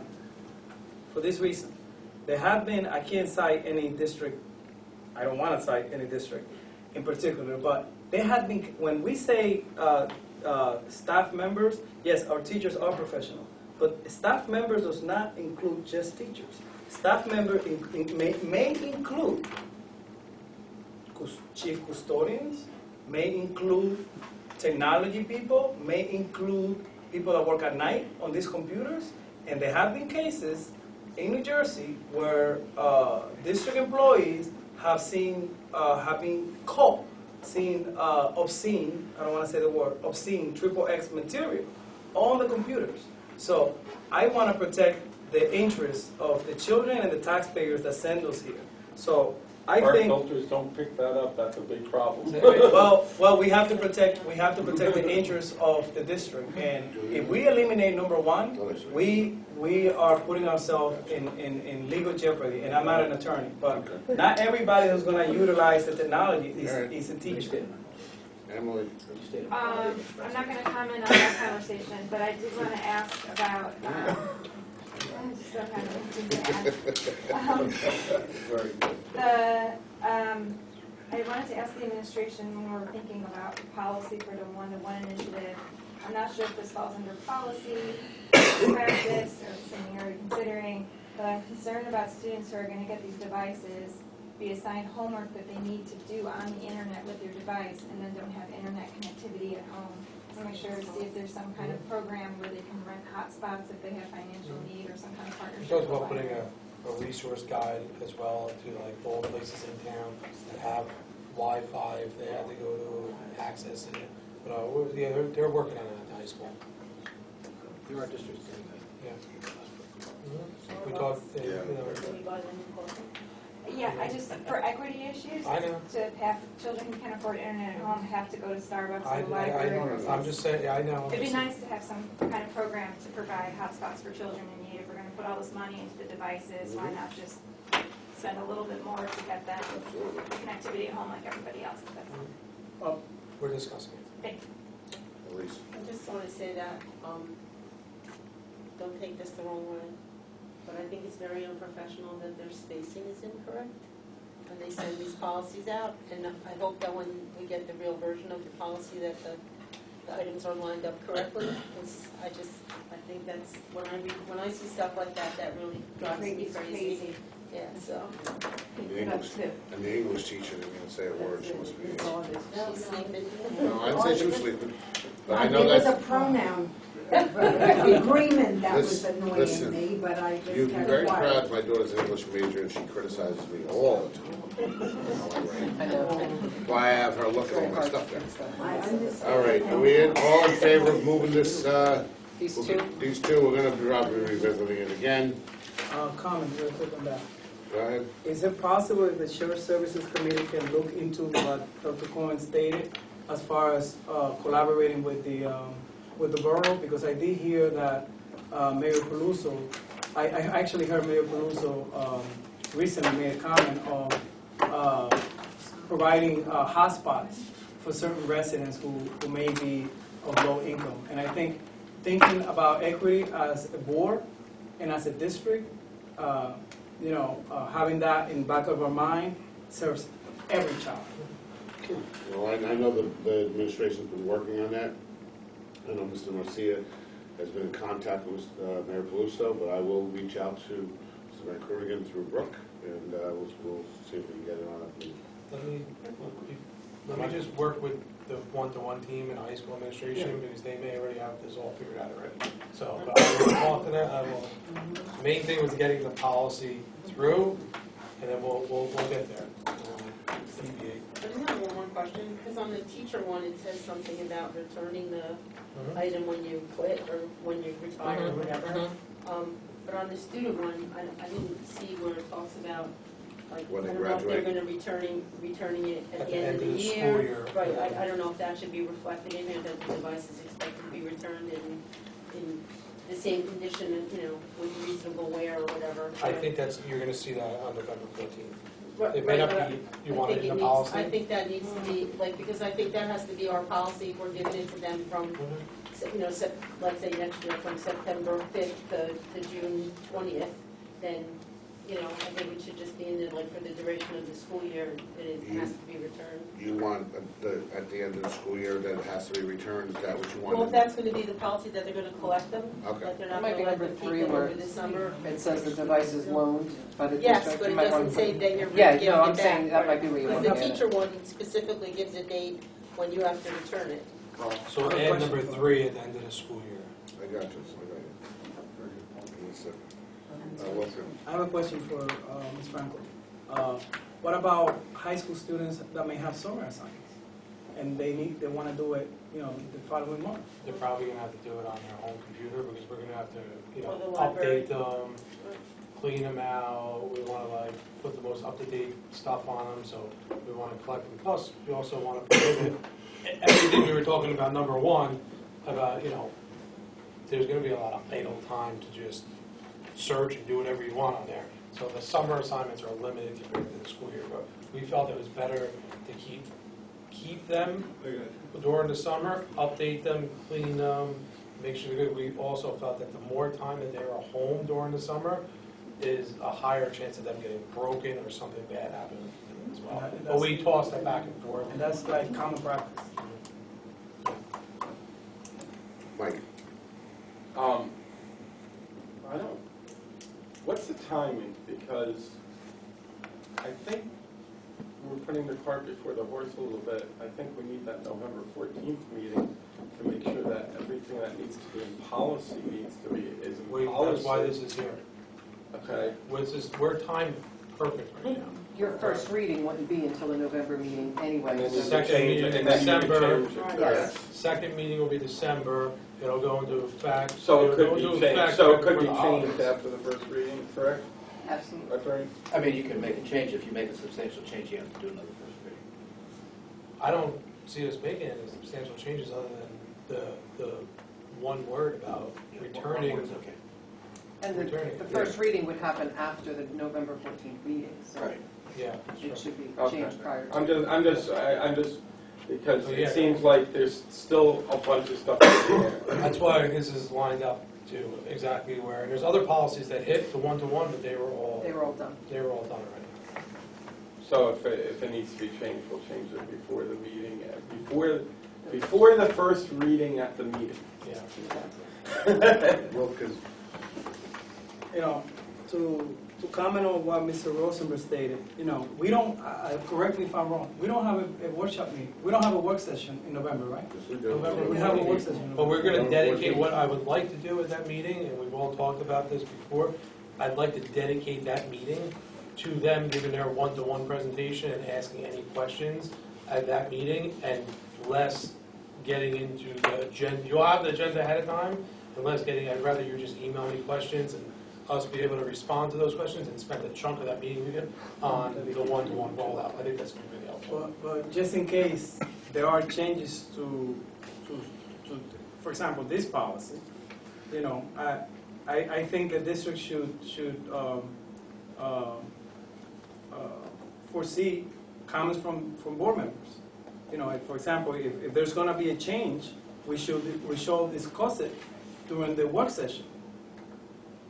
For example, this policy right here, if there's something that may change, we have to discuss So it. the whole board's gonna be there. If the board's like, you know what, we need to take a look at this policy and change a word based on the conversation, I don't. No, based on the, because the meeting will November happen. 14th, that's what I'm saying. November 14th, if we have this policy there, right now, as of right now, we're gonna change to one word. It says you're returning at the end of the school year. It seems like everything else in this policy seems okay with everybody. We'll have this policy November 14th. They're gonna present it. They have a whole presentation they're gonna do. Based off of that night, if you're like, hey, we need to take another look at, maybe we want to keep it during the summer, after what we heard tonight, we could just change it. And then November 25th is the first reading at that point. So we still have that night. Me personally, I don't think you're going to be like, oh my God, we have to change this policy. I think there's going to be a lot more information coming at you that night. I could be wrong. But we have time. I'm just saying because of, you know, we have all these policies coming, all this stuff, and if something changes, I would want us to have the opportunity to, you know, Well, that night- digest it. It's You not. know, That night, like, you can answer all your questions, because I'm doing the presentation.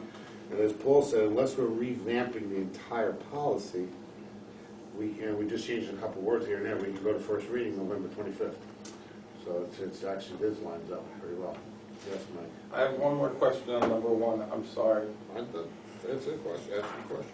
What's the policy now on desktop, teacher desktop computers and all the computers we have in the school now? I would have. Because it's the same, But let's not go there tonight, please. I don't want to go there, I don't want to go there tonight, but if we're putting it for a first reading, I don't want to, I'll look up what the desktop policy is. because I feel just pretty strongly that our teachers are professionals. And that there's filters enough, and the school filters are enough to, and everything's recorded, so. All right, so we're gonna move it to the first reading, but we're gonna probably have some changes after we have the November 14th meeting, but we can move Okay. it. Okay? So that was 7522, 7523. Yes. Okay, so now we're on 8505. That's the local wellness policy. And if we go to page 8 on the policy, we added a section called Safe Routes to Schools. I don't know if everyone had a chance to read that, but that's the only thing added to this. So we discussed this at the last board meeting, that we passed regulation at the last board meeting, enrolling us in Safe Routes to School program. Now we're adding to our policy, the wellness policy, language in there, and also actually protect us insurance-wise as well, if something happened to the policy. Where's that go? It's just to walk to bicycle. It's to walk or bicycle. To walk more bicycle? Yeah. But, so we thought it was important to have this policy updated as well. Also, if grant opportunities open up, they said one of the things that was really important is you have policy about safe routes to school, so we want to try to stay a couple of steps ahead of it. One, it's a good practice to have, but two, also if grants open up, we already have the policy in place, we don't have to wait 2 readings to say, all right, we're going to have this policy done. I got that down there. Oh, I thought that. Yes, Mark. Who's the lucky individual who's the district wellness policy? Mr. Placenti, the Forest School principal. Who is it? Mr. Placenti, the Forest School principal. By the way, Mark, you were very proud of me. I took a wellness seminar. Did you? I did yoga. You left stressed out. I did yoga for the first time. That's funny, I did that too when I was. That was cool. I was just upset I couldn't sit in the chair. With or without the goat? No go. I ain't doing that. But no, they had nice chairs. Do you ever see those fluffy chairs there? Everybody sitting on them. I'm like, oh, I got to sit in the hard seat. But anyway, yes, Emily. I'm so glad we're adding Safe Routes to School to our wellness policy. I just wanted to clarify, G, the first sentence, under the Safe Routes to School edition, it explains that Safe Routes to School is a Walk nationwide. and bike or bicycle. No, that's not what I'm going to say. Nationwide movement aims at encouraging elementary and middle school students to walk back to school. But the policy itself doesn't need to be limited to elementary, middle school. It also applies to the high school. It's just describing what the nationwide movement is. It's just providing context, right? So there's nothing legally that prevents Right. us from Right. also encouraging this at the high school. Sure. Okay. Welcome. So you raise elementary and middle school and just leave it with students?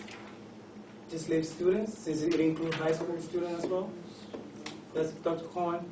Is that what you're referring to? Well, the nationwide movement could be defined just for elementary and middle, just describing the national movement that's beyond their own.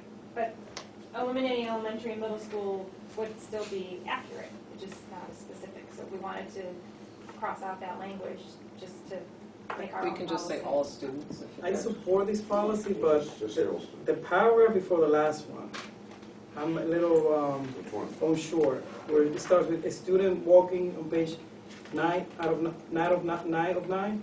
Yes, I got it. A student walking and riding a bicycle to school will be required to comply with board policies. Can we rephrase this? I mean, it sounds like, what if a child doesn't have a bike? Or what if a child has a walking disability, they cannot walk, Yeah, handicapped, but they're not spinal cord required to do this. This is a suggestion. Yeah, but it says, that it literally states, students Just walking. walking and riding. If they do walk or ride a bicycle to school, they have to have a helmet. They got to require to comply with board policy, safety, and school rules and regulations. It doesn't say they have to walk, it doesn't say they have to ride a bike. The way I'm reading it, hear me out, if the way I'm reading it, students walking and riding a bicycle to school will be required to comply with the board policies. Correct. That's right. Every student is required to But it comply with doesn't college. say students are. It sounds like it's required written, to walk. that's how I'm reading it. No, it doesn't read that So I'm trying to. It will eliminate require, way. No. encourage. No, I think this is the part where like if a student's riding his bike and he's not complying with board policy of wearing a helmet. Or it and he doesn't say in falls, that bylaw. That's why I was trying to look at the Well, policy. it says safety and school rules, so that kind of encumbers all of it. Emily? Does the board have authority to require, I know it's law that you have to wear a helmet, right?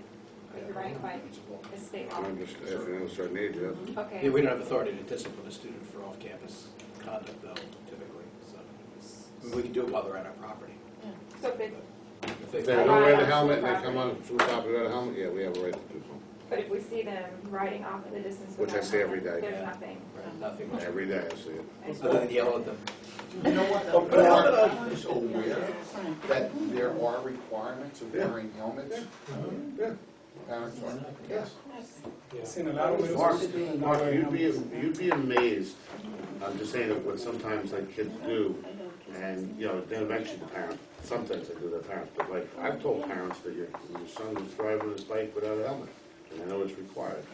Then they get mad, and then he puts the helmet on, gets down the block, takes the helmet off. But then I go back at him and I say, put your helmet on or I'm calling the cops, how's that?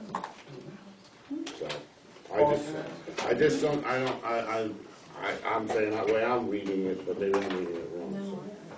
No, I read it same. I read it totally different. You have a Can I just question? ask Paul a question? Go ahead. Paul, or is this a fallacy? Aren't we technically responsible for the kid after school until he Gets home. gets home or to where he's going? The answer is complicated because of the Supreme Court ruling. Generally, we are only responsible for them until they're off school property, or if we're busing them while they're on the bus. What the Supreme Court said in one case was that there is an additional responsibility that districts have, and it involved a case where they didn't adequately notify parents that they were having an early dismissal, apparently, and the child's brother who picked the child up got there late, and the child had gone off and was walking home alone and was hit by a car. And so what the court there said is that there can be liability there in connection with your dismissal procedures, which is why we now have a specific policy on dismissal procedures. But generally, the answer is that once they're off our property, it's the borough, it's the police power in terms of their safety that governs it, not ours. We're not responsible for their safety in general. With that, Cool. And that goes from home to school as right, well then? right. When they're off our property, either coming or going. All right, so we're all in favor of moving this forward? Yeah. Okay, this is going forward. 8600 student transportation. There have been a number of legislative changes in the state code, so there's about 4 or 5 changes in this policy, which is why we're seeing it again. It's a mandated policy. It is in line with the state, and if you have any questions, I can talk All about right, it. so is this going back to the way we were, or the change? Wasn't there a change that, this is like, if a child goes to a private school, Mhm. you have to provide transportation, or aid in lieu? Yeah. No, that's a different policy. Okay, that's why I'm asking the question. Yeah, no, that's a different one. This is just saying that, you know, what we actually, well, it does talk to aid and lieu, so what's your question specifically? Well, I know that, again, if, I'm just saying, I'm just talking to parochials, I know we go to 57 different schools, that a lot of people don't know, but I know like parochials, that if they can't provide a bus because there's not enough people to be on the bus, even with other towns, then we have to provide aid in lieu for them to get That's transportation. still in. That's still in effect? Yeah. Okay, thank you. That's Yeah. all I wanted to know. On page 1, the option for school districts limiting time the students riding a bus, that's out because we don't do that. I did check all of this with the transportation director, just so you know. And school districts limiting a student's walking distance, we don't, you know, she told me to take that out too. You do want to keep the other optional pieces of this policy. And then the third class county, we're not one of those, so I can take that out.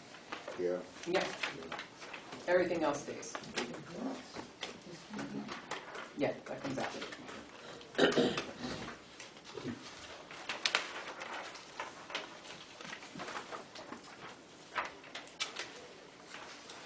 Any questions? Everybody in favor of moving it forward? Yes. Okay. Okay, this one, 8630, bus driver, bus aid responsibility. One, let me just preface it with, we've been doing this for a long time. This policy is a little, you know, kind of late in the game, but they're just revising it. If we find out from the Commissioner of Education, they tell us that, you know, driver or aid, their license has been revoked, we revoke it and we write to them immediately that day. I actually have letters that are canned that I do this with right away. So this is just saying that's what we'll do. It comes overnight mail Yes. directly to my office. Usually when a courier comes in, it's overnight mail, especially somebody lost their license again. Here's my question. It's the only thing that comes overnight mail now. Here's my question when I was reading this. If we contract out, which I know we have to Some of it, yes. some routes, yeah. Yeah.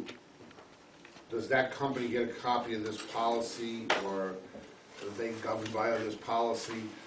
The reason I ask is that if you have, you know, you got a company that use a bus driver, like they use me in the morning, and then for some reason I can't do the afternoon, and they, you know, send They somebody else. contract out. No, I'm just saying, it's like, I'm not talking, I work for a separate company, Uh-huh. and they use me in the morning, but I can't, for some reason, I have a doctor's appointment, I can't. And they're gonna send somebody different back to wherever, the game or school. Are they supposed to notify us that we're making a change on the bus, you know, or what do we? I believe our contract with them says that they have to abide by all of our policies. And they're bound by these laws. These are state Yeah, statutes. I understand, I was reading it, but I just wanna, because, you know, I know it's very hard to get bus drivers today. Very. And I know sometimes, you know what I mean, if somebody goes out on sick, there's that same route, now all of a sudden, they give the route to Nick, and Nick's not going there, he's going someplace else. And you're like, where is everybody? So, I just want to make sure that It's been known to happen. Nick, you know. They made a turn, you know what I'm saying? All right, thank you, that's all I have. Anybody else have any questions? Getting traction. 8670, transportation of special needs students, they just changed some of the wording in the policy to reflect politically correctness stuff.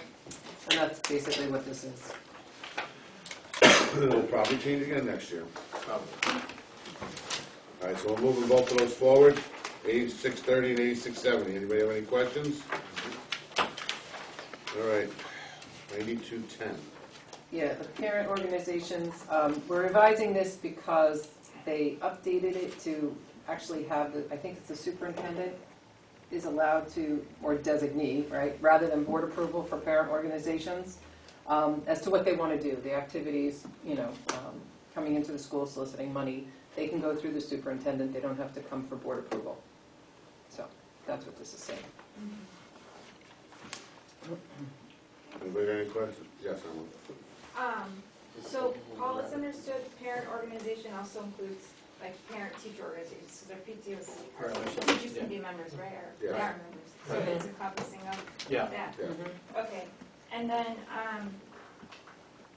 when a PTA wants to have children, let's say, fundraise for like breast cancer research, they have to ask the superintendent, do they get like a list of all fundraisers they're doing for the year, and then Nick or his designee just decides that's Usually- that? It's commingled a little bit. For the most part, it's the building principal. That's why it says designee. So they work very closely with the building principal. However, knowing that all flyers go through my office, there's that double layer of when they go through my office, then I review them before they go out. And there's times where I'll stop it, or I'll have questions, and I'll follow up on it. So usually the flyer, they go through the principal, but then the flyer comes from my office. Okay, And then in that circumstance, our fundraising policy would also apply. okay. And you guys are, huh? And then, a parent organization, I'm just looking at the last sentence of the second paragraph. A parent organization shall submit a request for sponsorship or endorsement of a specific activity to the Board of Education. What does, Paul, can you help me, or Nick, help me understand what's an example of when they would need to do that and when they would not need to do that? So like a project graduation or type of a, So when it says that the Board of Ed is going to sponsor or endorse an activity? Their approval, is that what that means by board approval? Paul? yeah. I suppose it was without prior approval. So, right, so they cannot make a representation that we are sponsoring or endorsing something unless we've approved that. And that if they want to make a request for sponsorship of a specific activity, they have to present that to us and get our approval. So they can't take it upon themselves to represent that this is a school district function, for example. So if an event is taking place on school grounds, that is an effective endorsement that implicitly, or? Yeah, I suppose you could argue that, you could look at it that way, but I don't think that really is necessarily. But that I mean, would it be could like create saying like barriers. karate down in the Yeah, gym is taking right. place on school grounds and we're Yeah. endorsing it. So I mean, I think it's more really making an affirmative representation that, because it says, so not make any representations to organizations or activities are sponsored or endorsed. Just having it on the school ground is not necessarily a representation. Okay, so what's an example of something, I know when there's a Carnival, the carnival, Marathon. marathon. I'm just confused how PTOs and PTAs are supposed to know why is Carnival this way and like Fall Festival's this way. It's just confusing to me.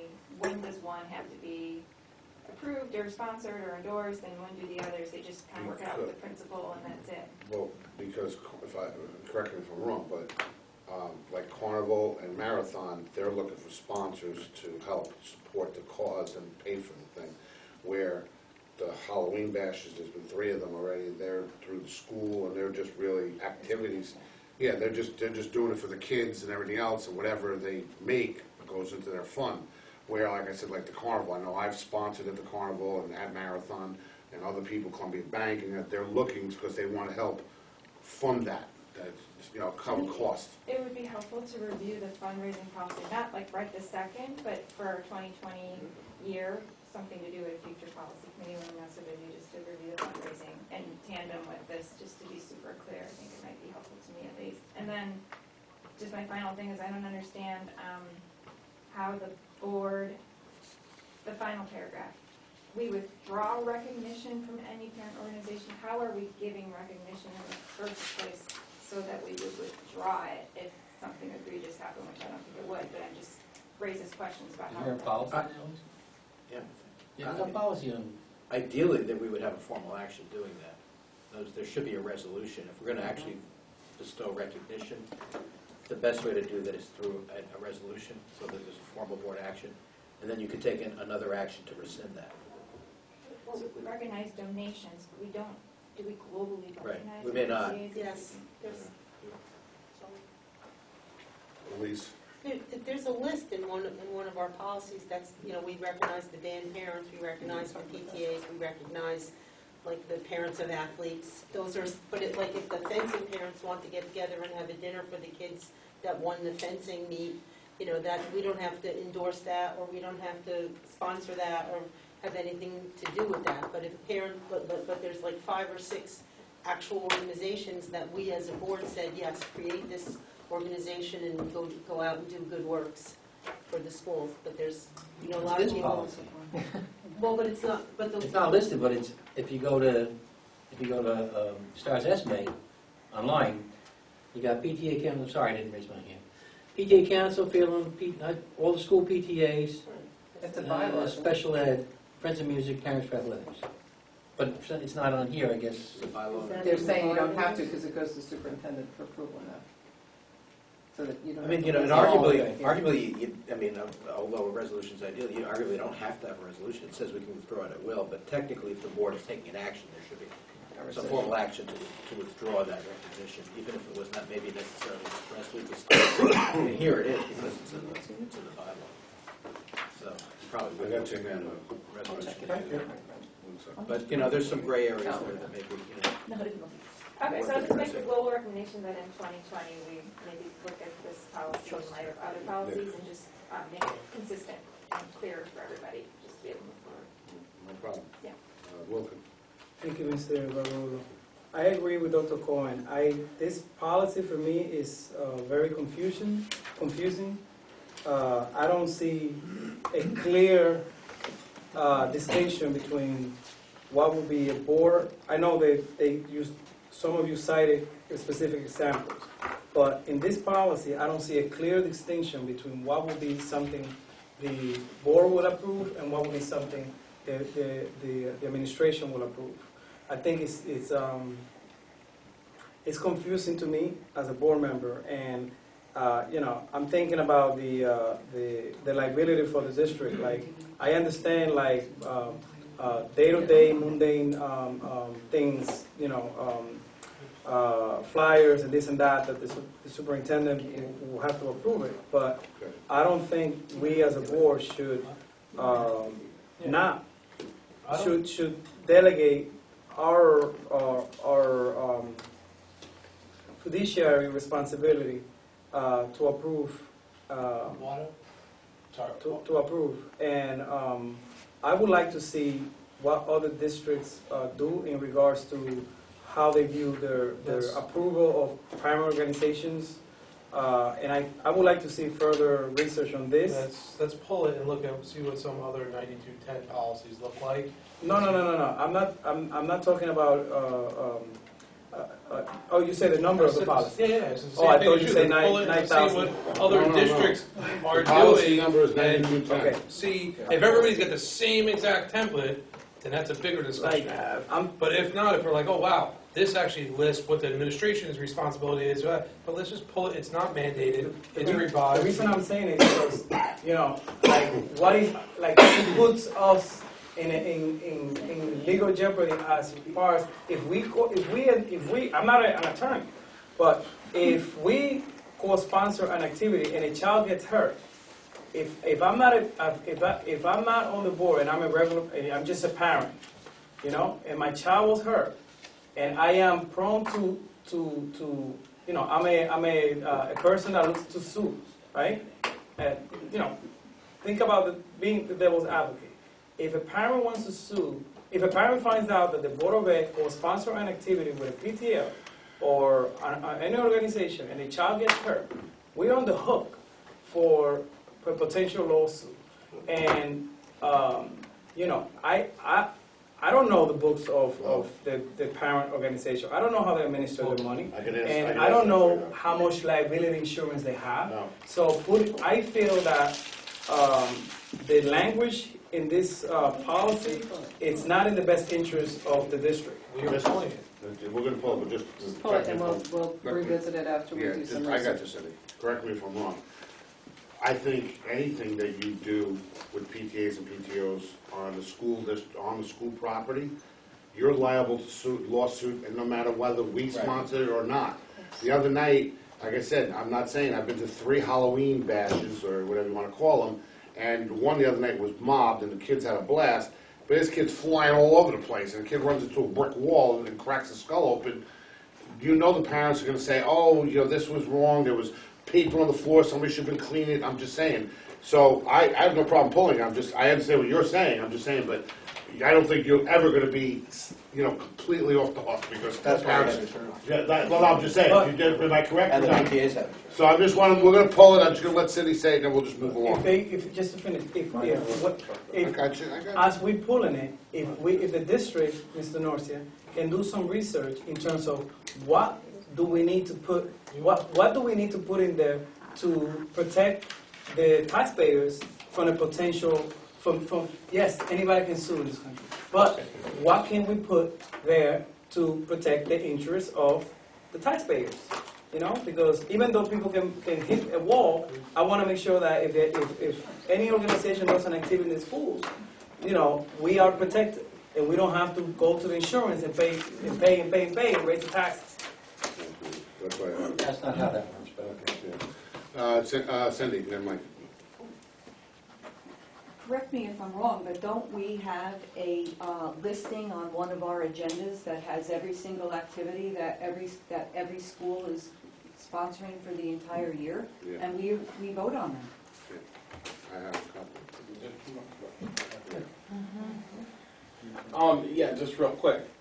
There's activities at our school buildings, on our property, at all times because we are a public entity. And anytime anything happens, even if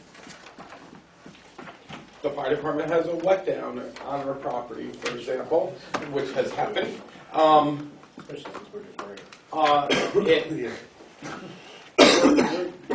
it's like Paul said, that's why we have insurance, but it's also a public entity, and anyone could fall on our track when it's open. Our track's open all the time, and the public has the right to use that track. So if a member of the public gets hurt on our property, they're going to sue us. We're going to be involved in the lawsuit. Am I right? We're going to be involved in the lawsuit? Whether they get any money out of the insurance company, that's... That's it? Yeah. All right. No problem. 30 seconds. No problem. All right, let's go. So we're pulling that one out. 9400, media relations. You're not pulling, you have one, so you're just not changing it right now. The media relations policy is just stating that the superintendent designates a staff member, one staff member to be the person to communicate with the media. However, if an individual employee speaks to the media on behalf of themselves and not the district, they don't need superintendent approval. That's what it says in a nutshell. Pretty straightforward. The communication liaison for that. That's Every exactly principal, it. every administrator knows that, even though they understand. Will this be communicated to the respective unions so they can communicate this to the members? I just said that. Okay. At this time, the public have any comments? State your name. Vladimir Bitkin, I'm just very quick comments. First, as a parent, I want to thank the board for making children wear helmets when they bike, preferably also buckle to their head. That's right. Secondly, about IDs. IDs come with lanyards. And boys in middle school fight, they push it, it becomes strangulation hazard. So, there are special lanyards that unbuckle. Yes, thank you. Yes, exactly. That's my point. Thank you. Thank you. Thank you, Ms. A. Anything else? You know how many times my landing opens during the day?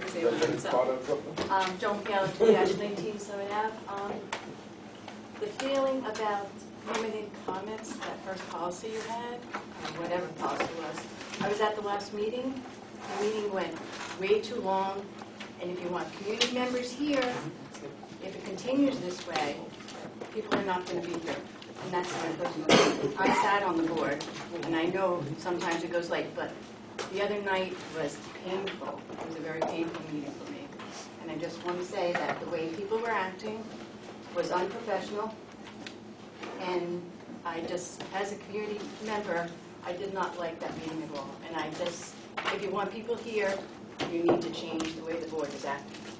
And that's my personal opinion. Thank you. Thank you, Mr. Allen. Okay. Seeing there's nothing else, I need a motion to close. So moved. Second. All in favor? I still negotiating committee.